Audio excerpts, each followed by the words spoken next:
Hello there, welcome to Genesis Models. My name's Bobby Waldron and this is the Genesis Models show 22nd of May 2015 and we are in HMS-Victory week. Now this week, as I say, I've been working on the HMS-Victory, which actually has been rather time consuming. We're sort of getting to a stage now where it only takes me so long to actually show you on camera and teach you, but then it takes me hours to sort of do something like for instance we're now sort of sanding all the ribs and everything so that they nicely go smooth with all your planking for when we put the planking down, especially at the rear and at the back.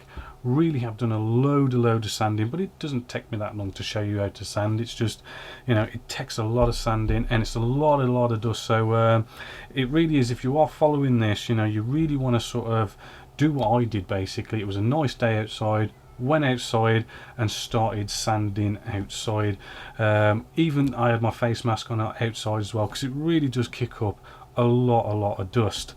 Also this week I've upgraded the graphics card, as well as got some more terabytes of data, because all this video footage really does take up a lot of space. So first off is a inbox review, which is a nice shall we say a new tooling by Academy, and that's going to be for Academy's 1/35 scale T3485.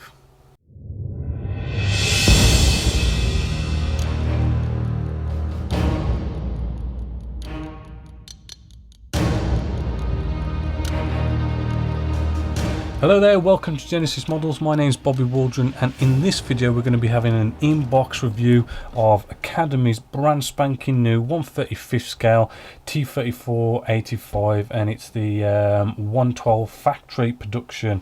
This kit, right, is absolutely brand spanking new for 2015. It's a completely new tool, which this is, you know, the first launch of it as well. So completely new here, nice box art going on. Let's just open this up, right, and we'll get started. First off, we'll jump straight into the lower hull. So bringing you in, first thing you notice about this, it is very crisp and tidy. The plastic feels rather nice and smooth, no need to do any kind of like sanding it down. The detail on here, we've got recessed rivets and recessed panel lines and all sorts of cool detail going on in here. We have also this absolutely really cool sort of textured effect going on as well on the hull, as well as we've got weld marks going on around there as well. Nice sort of in scale weld marks as well. Sadly on this top hull there's been a bit of damage going on in the packaging, and these little bits that stick out here have sort of broken over a bit, which is rather a shame, but that's the only bit of damage I've found on the kit. The tracks, now the tracks, not my cup of tea.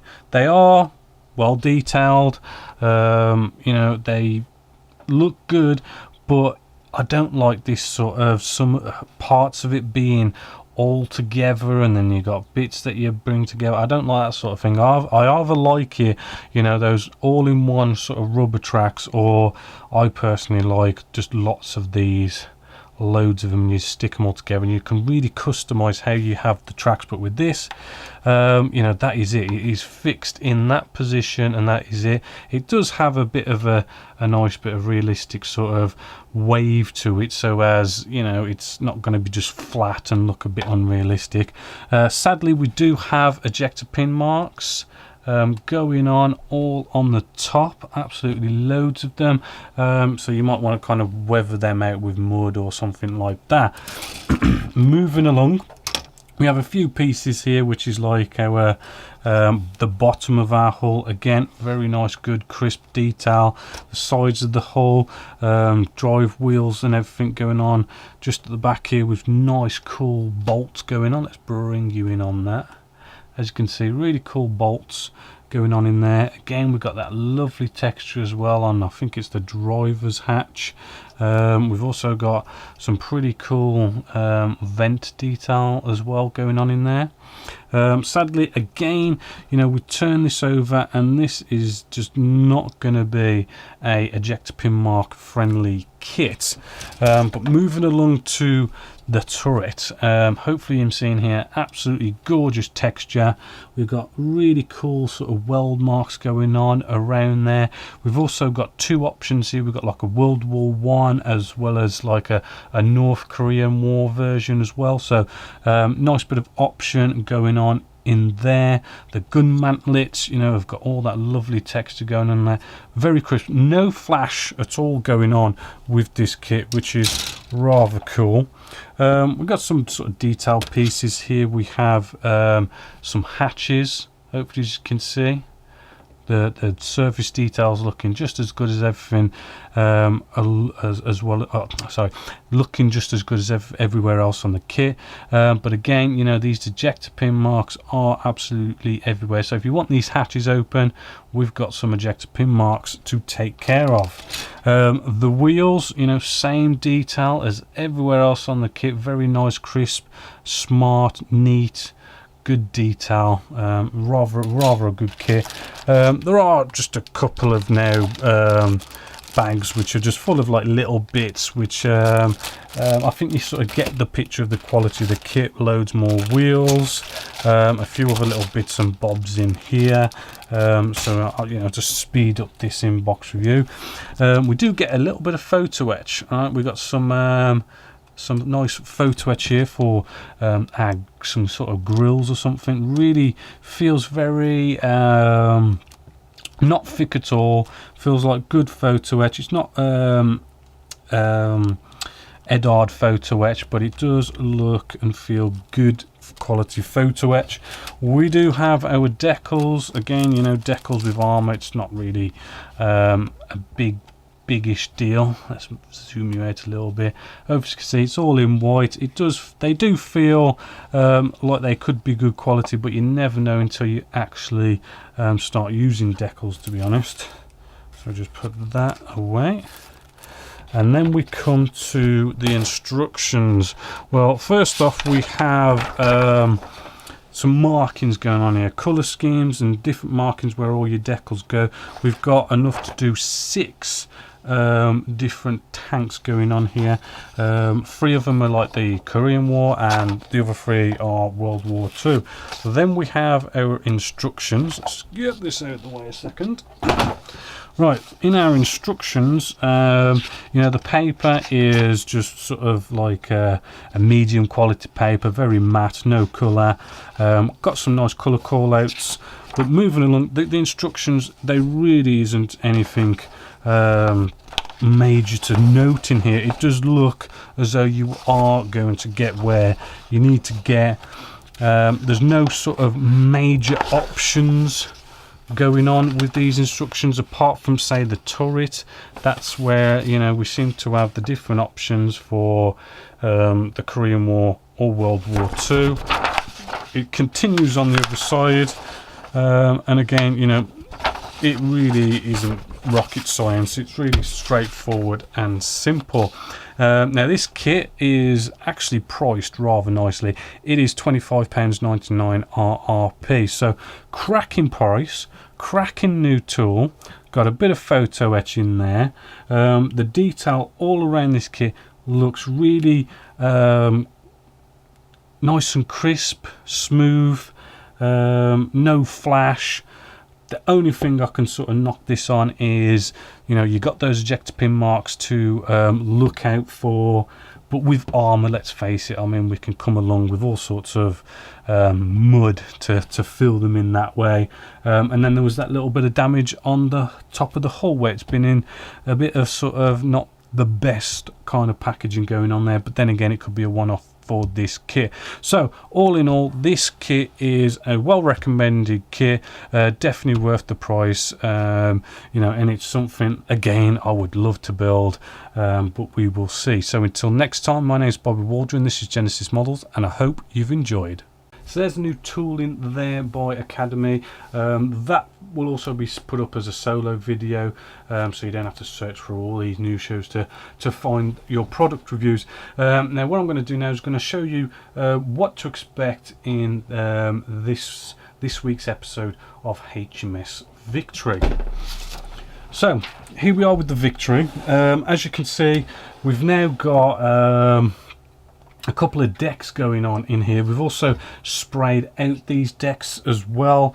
It does say to paint them. You can paint them, but I've gone with the whole spraying side of things. We also look into how to sort of make some fake planking as well. If we just bring you in, and we seal that in with like a matte coat to seal that in. Started a bit of the planking. Hopefully you can see that, only a little bit. It's sort of like a bit of a testy on there. I've also made sort of like a base, and hopefully as you can see just there, I've got some bolts going in, and what this is basically doing is ready for planking, right? Because the thing is, with planking you can have the possibility of the actual ship starts to bow. It sort of bows sort of thing, and you don't want that. You want to keep it nice and straight, and by bolting that false keel down to this base, it's going to hopefully kind of keep it more straight. I mean, we shouldn't get any bowing, because I mean, you know, you do one plank one side, one plank the other, and just kind of build it all that way. But it's just a way of sort of keeping things, well, keeping this ship sort of level and straight, as well as to help with that bowing problem. What you'll also learn in this episode coming up is all of this. We have all this that we needed to smooth out, and I'll show you how to use a rotor tool, which is sort of like a bit of a Dremel, just to sort of like smooth that out and get all that nice and perfect, as well as working our way along all these ribs to get them all nice and smooth, so that our planks will sit on them nice and flush. Also had a bit of an accident actually with this. I'll just bring it around. Did have a bit of an accident, and I thought, yeah, we'll show you, because you might have the same accident. Let's try and find you on camera. There we are, just here. Basically one of these ribs snapped, and I go into a nice bit of detail on how to strengthen that piece of wood up again, and showing you quite a few techniques how to get this absolutely solid. I mean, that now is stronger than everywhere else on this ship as well, so that's probably something to watch out for.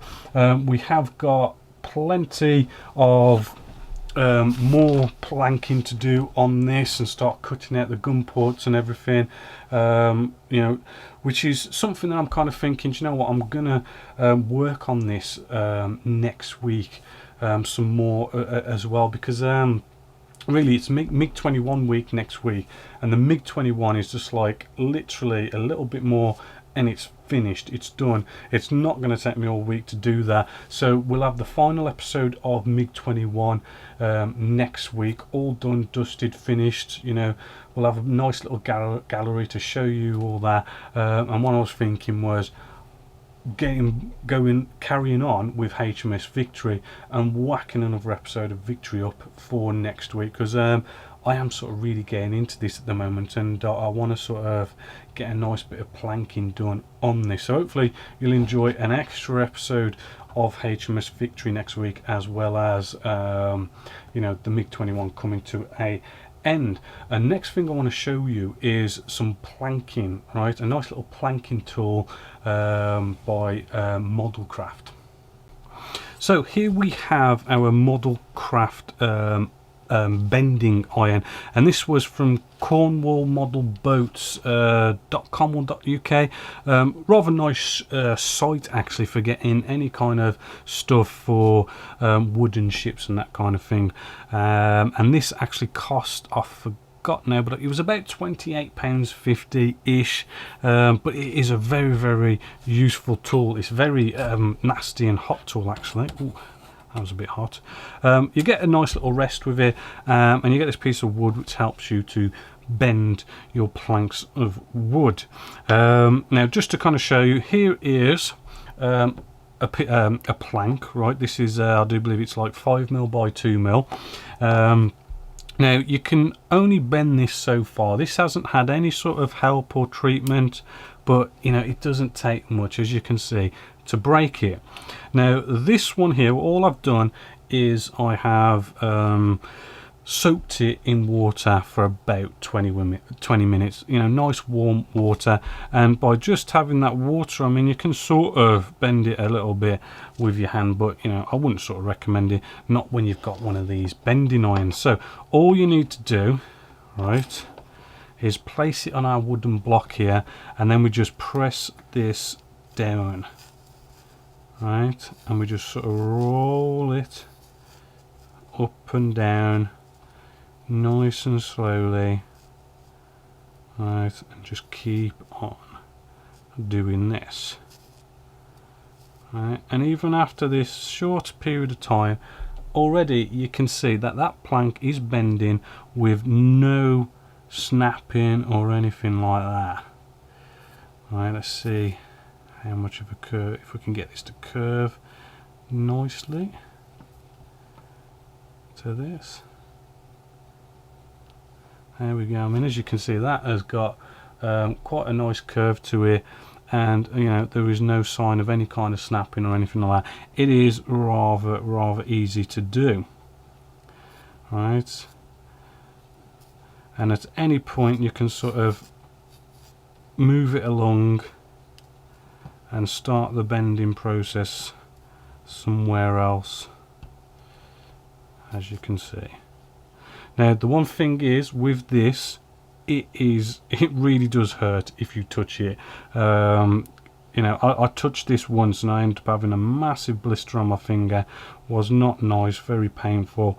So really do be careful with this. So sort of like, you know, when you've done with it, you know, make sure you turn it off. Don't leave it on, because you know, it really does hurt if you just slightly touch it. Even the metal base that it comes on, you know, that gets hot as well, so be careful, as you probably just saw me do sort of when I moved it. But yeah, you know, if you're going to do any plank bending, that is the way to do it. And just to kind of show you an example of one that I've already sort of done, you can end up sort of bending around. I used the bending iron on this, and as you can see, we can get around, you know, these kind of things going on here. And we're really going to need it when we come along at some point in this build, to get round a curve like that. That is going to be like almost bending it into a 90-degree angle. For something like that, you just slowly take your time and slowly bend it. So I hope you like that little sort of product review of a bending iron by Modelcraft. There are other makes out there, but I found this one to be rather good. And as you can see, you know, you can really bend these planks rather well. Just take your time, slowly bend it using the heat. Little tip as well is just on the forum, Ted USA, a sort of made a comment about the Vida airbrush. Now I've done an inbox review of this just on the website, and you know, it is a very good airbrush for the price. It is very cheap, like £20 to buy one of these. You know, but at the end of the day, it is £20. It's not going to be like top quality like Harder and Sternbeck or anything like that. Basically what Ted USA has done, he's been using the airbrush, loves the airbrush, but he's commented on how after so long, after going through so many models, it's starting to sort of basically not work right. Like the trigger is sort of like going down and staying down, and all these kind of things. And plain and simply, all he's done is gone off and brought a rubber O-ring set that you can get for these Vida airbrushes, and he says basically it's like new again, which is something I did comment on, is that it's probably going to be the rubber O-rings and everything that are probably going to fail over time more quickly than say all your top top branded airbrushes, but you know, go off a couple of quid and you can nicely replace all those O-rings and it's like new. Me personally, I'm still good. I'm still going with this, not had to change anything, replace anything. Yeah, it's still going rather good, and sprays really good as well. Not as good as I say, as all the top ones for somebody, but for somebody who wants a second airbrush, or for somebody who's getting started, so cheap and very effective. Now sadly we've come to the end of the show. Remember, it's going to be MiG-21 week with another episode of our HMS-Victory. So I'm just going to leave you with a nice couple of photos of a few final reveals of what you guys have got up on the forum this week. So until next time, my name is Bob Waldron, this is Genesis Models, and I hope you've enjoyed.